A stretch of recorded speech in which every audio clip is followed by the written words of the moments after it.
ఆర్టీసీలో సమ్మె సైరన్ మోగింది. చర్చలు విఫలం కావడంతో ఆర్టీసీ కార్మికులు సమ్మెకు దిగుతామని యాజమాన్యానికి నోటీసులు ఇచ్చారు. మే 6 అర్ధరాత్రి నుంచి సమ్మెకు దిగుతామని ఆర్టీసీ ఎండీ సజ్జనార్కు ఆర్టీసీ కార్మిక సంఘాల జేఏసీ నాయకులు నోటీసులు ఇచ్చారు. ఈ నేపథ్యంలో ఆర్టీసీలో సమ్మె సైరన్పై ఫోకస్. ఆర్టీసీలో మరోమారు సమ్మె సైరన్ మోగనుంది. ఈ మేరకు కార్మిక సంఘాల జేఏసీ నాయకులు ఆర్టీసీ యాజమాన్యానికి నోటీసులు అందజేశారు.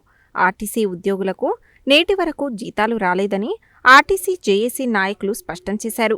మే 6వ తేదీ అర్ధరాత్రి నుంచి సమ్మెకు దిగుతామని ఆర్టీసీ జేఏసీ పేర్కొంది. మే 7వ తేదీ మొదటి డ్యూటీ నుండి సమ్మెకు వెళ్తామని తెలిపింది. కాంగ్రెస్ పార్టీ మేనిఫెస్టోలో పేర్కొన్న అంశాలను వెంటనే నెరవేర్చాలని డిమాండ్ చేసింది. అంతకుముందు ఆర్టీసీ యాజమాన్యానికి టీజీఎస్ఆర్టీసీ జేఏసీ నేతలు సమ్మె నోటీసు అందజేశారు. ఆర్టీసీ జేఏసీ కార్మిక సంఘాల నేతల చర్చలు విఫలం కావడం వల్లే మే 7వ తేదీ నుండి సమ్మెకు పిలుపునిచ్చామని తెలిపారు. రాష్ట్ర ప్రభుత్వం ఎన్నికలకు ముందు ఇచ్చిన హామీలను నెరవేర్చాలని ఈ సందర్భంగా ఆర్టీసీ కార్మిక సంఘాల జేఏసీ నాయకులు డిమాండ్ చేశారు. ఆర్టీసీ లాభాల బాటలో ఉందంటూ ఇప్పటి వరకు పీఆర్సీల ఊసే లేదని వారు ఆవేదన వ్యక్తం చేశారు. రిటైర్డ్ అయిన ఆర్టీసీ కార్మికులకు ఇప్పటి వరకు వేతనాలు సైతం చెల్లించలేదని వారంతా వాపోయారు. అటు పీఆర్సీ లేదు, ఇటు వేతనాలు లేవంటూ ఆర్టీసీ యాజమాన్యంపై కార్మిక సంఘాల నేతలు మండిపడ్డారు. ఇక ఎలక్ట్రిక్ బస్సులు కొనుగోలు చేసి ఆర్టీసీ సిబ్బందితోనే నడిపించాలని సంస్థ యాజమాన్యాన్ని ఈ సందర్భంగా డిమాండ్ చేశారు. ఈ సమ్మెపై ఆర్టీసీ ఎండీ సజ్జనార్ లేబర్ కమిషనర్కు 2 సార్లు వినతిపత్రం సమర్పించినా వారి నుంచి కనీస స్పందన సైతం రాలేదని అన్నారు. ఇక లేబర్ జాయింట్ కమిషనర్ అయితే ఎలక్షన్ కోడ్ అంటూ తమ మాట దాటవేశారని చెప్పారు. ఆర్టీసీని ప్రైవేటు పరం చేసే దిశగా కార్యక్రమం చాప కింద నీరులా కొనసాగుతుందని పేర్కొన్నారు. ప్రభుత్వం ఇచ్చిన హామీలను నెరవేర్చకుంటే పెద్ద ఎత్తున ఆందోళనలు చేపడతామని యాజమాన్యాన్ని ఆర్టీసీ జేఏసీ నాయకులు హెచ్చరించారు.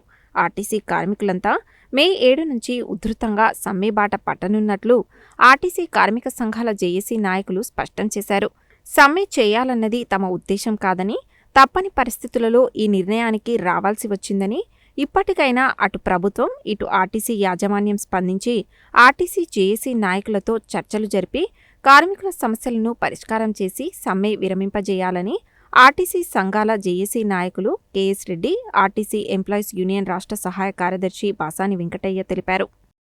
ఆర్టీసీ కార్మికులు ఎదుర్కొన్నటువంటి సమస్యలపై అనేక దఫాలుగా ఆర్టీసీలో జేఏసీగా ఏర్పడి అనేక దఫాల ఉద్యమాల ధర్నాలు, ఇందిరాభక్త నిరాధ్యక్షలు, చెలో బస్ భవన్ కార్యక్రమాలు తదనంతరం పరిష్కారంకై సమ్మె నోటీస్ ఇవ్వడం జరిగింది. ఇవాళ ఆ రోజు కాంగ్రెస్ ప్రభుత్వం ఎన్నికల మేనిఫెస్టోలో పెట్టినటువంటి అంశాలని ఆర్టీసీ కార్మికులకు పరిష్కరించాలని, ఆర్టీసీని ప్రభుత్వంలో విలీనం చేయాలని, అదేవిధంగా 2017 సంబంధించిన ఆర్పీఎస్ ఏరియస్ కానీ 2021 పే స్కేల్కి సంబంధించినటువంటి అంశాన్ని పరిశీలించాలని, అదేవిధంగా ఆర్టీసీని ప్రభుత్వంలో విలీనం చేసే ప్రక్రియ అయితేంది. ఈ మధ్యకాలంలో ఆర్టీసీ ఎలక్ట్రిక్ బస్సులకు సంబంధించిన అంశం కూడా ఇవాళ ప్రభుత్వమే ఆర్టీసీకి అప్పచెప్పి ఏదైతే ఆ బస్సులకు మూలంగా వస్తున్నటువంటి సబ్సిడీ సంబంధించి ఆర్టీసీ చెందే విధంగా ప్రభుత్వం తక్షణమే చర్యలు తీసుకోవాలని, ఆర్టీసీలో యూనియన్ వెరిఫికేషన్ ఎన్నికలు పెట్టాలనేటువంటి ప్రధాన డిమాండ్ కూడా పరిశీలించాలని, అదేవిధంగా అనేక డిఎల్ కూడా పెండింగ్లో ఉన్నాయి. ఆ డిఎల్ కూడా ఎప్పటికప్పుడు పరిష్కరించాలని, ఈ ఆర్టీసీ సంబంధించినటువంటి విస్తరించే ధైర్యాల్లో భాగంగా ఆర్టీసీ మరిన్ని బస్సులు కొని ఉద్యోగ నియామకాలు కూడా చేపట్టాలని ఆర్టీసీ జేఏసీగా డిమాండ్ చేస్తున్నాం. తక్షణమే సమస్యలు పరిష్కరించకపోతే ఏదైతే సమ్మె నోటీసు మే నెలలో సమ్మెలోకి పోవడం జరుగుతుంది. కాబట్టి ప్రభుత్వం ఇప్పటికైనా స్పందించి జేఏసీని పిలిపించి చర్చల ద్వారా సమస్యలు పరిష్కరించే విధంగా తగు చర్యలు తీసుకోవాలని ఆర్టీసీ జేఏసీ డిమాండ్ చేస్తుంది. ముఖ్యంగా ఈ సమ్మె జరగడం కారణం ఏంటంటే, మరి జనవరి 27 తారీఖు సమ్మె నోటీసు ఇవ్వడం జరిగింది.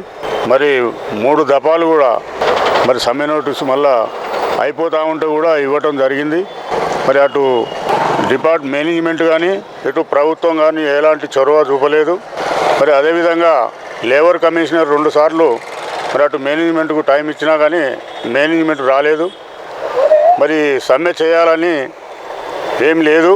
ఎందుకంటే ఇప్పటిదాకా కూడా మరి కాలేజీ పిల్లలు మరి జాతరలు ఇవన్నీ పెట్టుకొని ఇబ్బంది కలగకుండా మరి అప్పటిదాకా కూడా ఈ యొక్క మరి ఎగ్జామ్స్ అయిపోయిన దాకా ఆగాలని ఆగటం జరిగింది. మరి ఈ సమ్మెలకు నెట్టడం అటు ప్రభుత్వం ఇటు యాజమాన్యం మరి ఎందుకంటే మరి కాంగ్రెస్ ప్రభుత్వం వచ్చినాక మరి ఆర్టీసీ బతుకులు బాగుపడతాయని మరి కార్మికులు కోరుకొని మరి ఆ రోజు మరి కేసీఆర్ ఇబ్బంది పెట్టిండు కాబట్టి మరి అదే కాంగ్రెస్ గవర్నమెంట్కు ఓట్లేసి గెలిపేయడం జరిగింది. మరి ఇవాళ మేనిఫెస్టోలో పెట్టిన మరి కోరికలే అయ్యే అడగటం జరుగుతున్నది. ఏ కొంతమ్మ కోరికలు వేరే కొత్త ఏం లేదు. కాబట్టి ఇప్పటికైనా మరి ఆర్టీసీలో ఈ సమ్మె 7 తారీఖు డిక్లేర్ చేయడం జరిగింది. మరి 7 తారీఖు లోపల మరి ఏదన్నా మరి గవర్నమెంటే కానీ అటు మేనేజ్మెంట్ కానీ చొరవ చూపి మరి సమస్యలు పరిష్కరిస్తే బాగుంటుంది.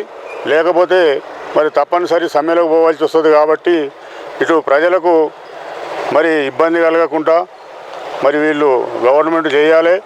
మరి ఈరోజు ముఖ్యంగా ఏంటంటే ఆర్టీసీలో 16,000 మంది రిటైర్మెంట్ అయ్యారు. ఇప్పటిదాకా కూడా ఒక రిక్రూట్మెంట్ లేదు.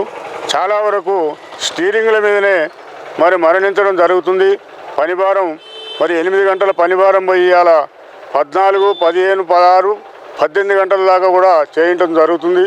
మరి ఎవరైనా చనిపోయినా బంధువులు చనిపోయినా మరి అక్కడికి పోయి మరి బంధువు చనిపోయిందన్నా కానీ మరి అక్కడ శవం కాడ సెల్ఫీ తీసి చూపెట్టే పరిస్థితి వచ్చింది అలా డిపార్ట్మెంటు. ఆ రకంగా తయారైంది. కాబట్టి ఆర్టీసీలో చాలా ఇబ్బంది ఉన్నది. మరి ఫిట్మెంటు మరి 2021 ఇవ్వాలి, 2017 ఇవ్వాలి. మరి రిటైర్మెంట్ అయిన సోదరులు చాలామంది కూడా రోడ్ల పాలు అయ్యారు. ఇప్పటిదాకా కూడా 3 సంవత్సరాలకు వెళ్ళి ఎలాంటి బెనిఫిట్ వాళ్లకు ఇవ్వకుండా ఒట్టి రిటైర్మెంట్ నాటి ఒక కాగితం చేతికిచ్చి పంపించడం జరిగింది. రిటైర్మెంట్ వాళ్ళకు ఎన్కాష్మెంట్ లీవుల పైసలు ఇవ్వలేదు, బాండు డబ్బులు ఇవ్వలేదు. 2017 పే స్కేల్ కూడా ఇప్పటిదాకా కూడా మరి రిటైర్మెంట్ వాళ్ళకు పే స్కేల్ కూడా చేయలే. వాళ్ళకి ఇచ్చే ఏరియర్స్ కూడా ఇవ్వలేదు. మరి పాత పద్ధతే మరి నడుస్తూ ఉన్నది. మరి కాంగ్రెస్ గవర్నమెంట్ వచ్చినాక చాలా మరి మంచిగా అవుతుంది. ఆర్టీసీ కార్మికులు మంచిగా అవుతారంటే కేసీఆర్ కంటే ఎక్కువ అయిపోయింది. మరి ఇప్పటికైనా మరి రేవంత్ రెడ్డి గారు మరి ఈ యొక్క ఆర్టీసీ సమ్మె చేయకుండా మరి చొరవ తీసుకొని తొందరగా పరిష్కారం చేసి ఈ సమ్మెలకు పోకుండా చేయాలని కోరుకోవడం జరుగుతుంది.